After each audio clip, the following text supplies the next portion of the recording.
Hello बच्चों, welcome to my channel. आज हम लोग पढ़ेंगे कक्षा 12 का पाठ प्रेम घन की छाया स्मृति। इसके लेखक हैं रामचंद्र शुक्ल। तो पहले हम रामचंद्र शुक्ल जी के बारे में थोड़ा सा देख लेते हैं। रामचंद्र शुक्ल जी, उनका जीवन परिचय। रामचंद्र शुक्ल का जन्म उत्तर प्रदेश के बस्ती जिले में अगुना गांव में हुआ था और 1884 में इनका जन्म हुआ। इनकी आरंभिक शिक्षा उर्दू, अंग्रेजी और फारसी में हुई, क्योंकि बच्चों वो समय हमारा आज़ादी से पहले का समय था और उस समय उर्दू का बोलबाला था, तो उसमें ही उनकी शिक्षा हुई। उनकी विधिवत शिक्षा इंटरमीडिएट तक ही हो पाई थी। बाद में उन्होंने स्व अध्याय द्वारा संस्कृत, अंग्रेजी, बांग्ला और हिंदी के प्राचीन तथा नवीन साहित्य की गंभीरता से अध्ययन किया। अभी उन्होंने बहुत अपने आप ही हिंदी का और संस्कृत का ज्ञान प्राप्त। कुछ समय तक वे मिर्जापुर के मिशन हाई स्कूल में चित्रकला के अध्यापक भी रहे और फिर वो काशी नगरी में प्रचारणी सभा में हिंदी शब्द सागर के निर्माण कार्य में भी उन्होंने अपना सहायक संपादक के पद पर कार्य किया। उसके बाद काशी हिंदू विश्वविद्यालय में हिंदी के प्राध्यापक बने। मतलब आप ये सोचिए कि इतने उच्च शिक्षा उन्होंने प्राप्त कर ली स्वाध्याय से ही कि वो हिंदू विश्वविद्यालय, काशी के हिंदू विश्वविद्यालय में उन्होंने प्राध्यापक के पद पर भी कार्य किया। वहाँ पर ही वो बाबू श्याम सुंदर दास के अवकाश ग्रहण करने के बाद वो हिंदी विभाग के अध्यक्ष बन गए। मतलब वो वहाँ हिंदी डिपार्टमेंट के चीफ बन गए और काशी उनकी कर्मस्थली रही। काशी में ही उन्होंने अपना सारा साहित्य कार्य किया। आचार्य शुक्ल की कीर्ति का अक्षय स्रोत है उनकी हिंदी साहित्य का इतिहास। जो हमारी हिंदी साहित्य का इतिहास है, जिसको हम पढ़ते हैं बच्चों, वो रामचंद्र शुक्ल के द्वारा ही लिखा गया है। उन्होंने हमारी हिंदी साहित्य का जो क्रमबद्ध उसका अध्ययन है, वो रामचंद्र शुक्ल ने अपनी पुस्तक हिंदी साहित्य का इतिहास में लिखा है। और इसीलिए रामचंद्र शुक्ल हिंदी साहित्य में बहुत उच्च स्थान रखने वाले कवि और लेखक। इनकी भाषा कैसी थी? बहुत ही विवेचनात्मक भाषा थी, विचारशीलता थी, सूक्ष्म तर्क योजना थी। बड़े छोटी छोटी बातों पर ये तर्क किया करते थे और विचारशील ढंग से उसको समझाया करते थे। इन्होंने तत्सम शब्दों से लेकर के प्रचलित हिंदू शब्दों तक का प्रयोग किया है। बड़े सार गर्भित वाक्य होते थे, सूत्रात्मक वाक्य, मतलब वाक्य ऐसे होते थे जैसे लगता था कोई फॉर्मूला बता दिया, और उन वाक्यों को लोग सूत्रों की तरह से प्रयोग करते हैं। हम आज भी प्रयोग करते हैं और इनका स्थान साहित्य में अनूठा रहा।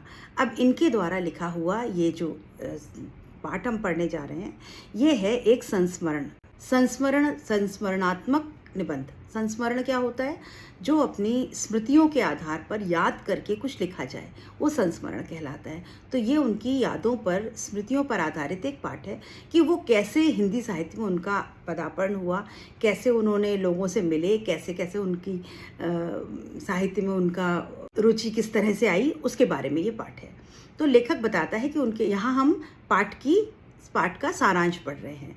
लेखक बताता है कि उनके पिताजी फारसी के अच्छे ज्ञाता और पुरानी हिंदी कविता के प्रेमी थे। वे रात को भी घर वालों को रामचरितमानस और रामचंद्रिका के आकर्षक ढंग से पढ़कर सुनाते थे। उन्हें भारतेंदु के नाटक भी अत्यंत प्रिय थे। लेखक के मन पर भारतेंदु की छवि सत्यवादी राजा हरिश्चंद्र के रूप में स्थापित थी। अभी जो इनके पिताजी थे वो फारसी के अच्छे ज्ञाता थे और पुरानी हिंदी कविताओं के प्रेमी थे। वो घर में बैठकर लोगों को रामचरितमानस और रामचंद्रिका की पाठ पढ़ाया करते थे। भारतेंदु के नाटक जो है वो बच्चों को सुनाते थे। तो भारतेंदु जो कवि और लेखक हैं वो, और भारतेंदु हरिश्चंद्र जिनकी कहानियां हमने पढ़ी हैं, सत्यवादी हरिश्चंद्र, लेखक छोटे थे, बच्चे थे, तब इनके मन में लगता था कि भारतेंदु लेखक और राजा हरिश्चंद्र, भारतेंदु हरिश्चंद्र, ये दोनों एक ही हैं। ये उनके मन में एक छवि बनी हुई थी। लेखक के पिता का तबादला मिर्जापुर हो गया। उनके मन में उपाध्याय जी से मिलने की तीव्र इच्छा थी। अभी बाद में इनके पिताजी का तबादला यानी ट्रांसफ़र हो गया मिर्जापुर में, और वहाँ पर उनके मन में उपाध्याय जी से मिलने की बड़ी इच्छा जाहिर हुई, बहुत इच्छा थी। उन्होंने हम उम्र बालकों की एक मंडली बनाई तथा उनसे मिलने के लिए निकल पड़े। अब इन्होंने सोचा, उनको पता था मिर्जापुर में उपाध्याय जी रहते हैं, तो अपने दोस्तों के साथ मिल करके और वहाँ वो मिलने चले गए। मील 1.5 मील का सफ़र तय करने के बाद पत्थर के एक बड़े मकान के सामने खड़े हो गए। नीचे का बरामदा खाली था तथा ऊपर का बरामदा सघन लताओं के जाल से आवृत। आपकी पुस्तक में एक चित्र बना हुआ है, तो वहाँ पर लताएं थी, पेड़ों की, वो पौधों की लताएं थी, और उसके बीच में बरामदा था, वरांडा, मतलब कॉरिडोर जैसा, और वहाँ पर खाली जगह थी और ऐसे ऐसे आर्च मेहराबें बनी हुई थी। तो सड़क के कई चक्कर लगाए इन लोगों ने ढूंढने के लिए। अंत में उपाध्याय जी लता प्रतान के बीच खड़े दिखाई दिए। अचानक इनकी नज़र ऊपर पड़ी तो देखा उपाध्याय जी लता के पास किनारे जो है वो खड़े हुए हैं। उनके कंधों पर बाल बिखरे होते, उनके लंबे लंबे उपाध्याय जी के बाल थे और वो उनके कंधों पर बिखरे हुए थे।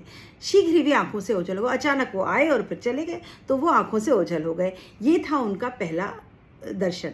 जैसे जैसे लेखक बड़े होते गए वैसे वैसे उनका झुकाव हिंदी के नए साहित्य की ओर बढ़ता गया। अब इसी तरह साहित्यकारों के प्रति और साहित्य के प्रति इनका इतना रुझान हुआ कि इनका मन और नए नए साहित्य की तरफ और बढ़ता चला गया। जब वे क्वींस कॉलेज में पढ़ते थे उस समय रामकृष्ण वर्मा पिताजी के सहपाठियों में से एक थे। तब रामकृष्ण वर्मा एक जो लेखक हैं वो इनके पिताजी के सहपाठी थे, साथ में पढ़ने वाले थे। उनके यहाँ से भारत जीवन प्रेस की पुस्तकें आती थी, वहाँ से भारत जीवन की पुस्तकें प्रेस थी, उनकी रिपोर्टिंग प्रेस, तो वहाँ से प्रेस से किताबें आया करती थी। क्योंकि उन्हें भय था कि कहीं लड़के का ध्यान स्कूल की पढ़ाई से ना हट जाए, तो पिताजी उसको छिपा कर रखते थे। तो इनको पढ़ने का शौक था, ये किताबें पढ़ते थे, पर पिताजी किताबों को छिपा देते थे। क्यों? क्योंकि उनको लगता था ये कहानी वहानी किताबें पढ़ने लग गया, पढ़ाई वढ़ाई से मन हट जाएगा इसका, तो उसको वो छुपा दिया करते थे। उन्हीं दिनों केदारजी पाठक ने हिंदी पुस्तकालय खोला। तभी वहीं पर केदारजी पाठक जो थे उन्होंने एक हिंदी का पुस्तकालय खोल दिया। अब ये वहाँ से जाते थे और वहाँ से किताबें ला करके पढ़ते थे। केदारजी लेखक की इस आदत से बहुत प्रभावित हुआ। केदारजी बड़े खुश होते थे कि बच्चा कितना हिंदी साहित्य में इसकी रुचि है कि ये जा कर के किताबें लेकर आता है और उससे पढ़ता है। 16 वर्ष की आयु तक लेखक की हम उम्र हिंदी प्रेमियों की मंडली बन गई। जैसे जैसे ये 16 वर्ष के हुए तो जितने हिंदी लेखक थे उन सबसे इनकी दोस्ती थी और एक बड़ी अच्छी ग्रुप बन गया, एक मंडली बन गई। उनमें श्रीयुक्त काशी प्रसाद जी जायसवाल, भगवान दास जी हालना, पंडित बद्रीनाथ गौड़, पंडित उमाशंकर द्विवेदी मुख्य थे। अभी ये कुछ नाम आपको याद रखने पड़ेंगे, प्रश्न के उत्तर लिखने में आपको ज़रूरत पड़ेगी। वे सभी हिंदी में चर्चा करते थे। अब ये सब लोग हिंदी में बातचीत करते थे, चर्चा करते थे। उनका चौधरी साहब से अच्छा परिचय हो गया। लेखक उनके यहाँ लेखक की हैसियत से जाता था। चौधरी साहब जो थे उनसे अच्छा परिचय थे, उनके घर ये जाया करते थे लेखक की हैसियत से कि भाई लेखक साहब आ गए। चौधरी साहब एक हिंदुस्तानी रईस थे। कौन थे चौधरी साहब?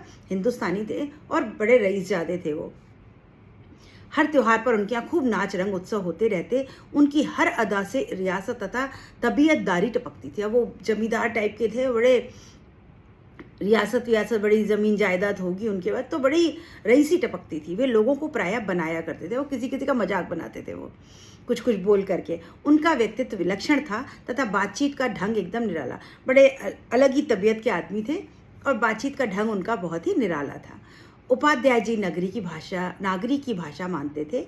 उनका मानना था कि नगर अपभ्रंश से शिष्ट लोगों की भाषा विकसित हुई है, वही नागरी कहलाई। उपाध्याय जी जो थे उनका मानना ये था कि नागरी भाषा जो है, जो पढ़े लिखे लोग हैं उन्होंने जो नागरी भाषा थी उसको पढ़े लिखे शिष्ट सभ्य लोगों ने जो भाषा डेवलप करी वो नागरी भाषा कहलाई। वे मिर्जापुर ना लिख करके मिर्जापुर लिखा करते थे और मिर्जापुर का अर्थ क्या बताते? लक्ष्मीपुर बताते थे। अभी यहाँ जिस स्थान पर लेखक रहता था वहाँ अधिकतर वकील, मुख्तार और कचहरी अफसर की बस्ती थी। लेखक की मंडली में बातचीत हिंदी में हुआ करती थी और आसपास के जितने लोग थे वो सब उर्दू, फारसी, अरबी में बातें किया करते थे। लेकिन बस्ती में लोग उर्दू बोला करते थे, इसीलिए उन्हें वो बोली अनोखी लगती थी। इसलिए इनकी बोली लोगों को अजीब लगती थी, तो उन्होंने इनकी मंडली का नाम निसंदेह रख दिया था। तो इनकी मंडली का नाम था निसंदेह। ये मिर्जापुर को मीरजापुर बोलते थे या लक्ष्मीपुर बोला करते थे। ये कुछ खास बातें इस पाठ में आपको याद रखनी होंगी। तो बच्चों यहाँ पर पाठ का सारांश समाप्त होता है। अभी इस पाठ को और अधिक डिटेल में पढ़ेंगे हम इसके प्रश्नोत्तर के साथ। तो मिलते हैं नेक्स्ट वीडियो में प्रश्नोत्तर।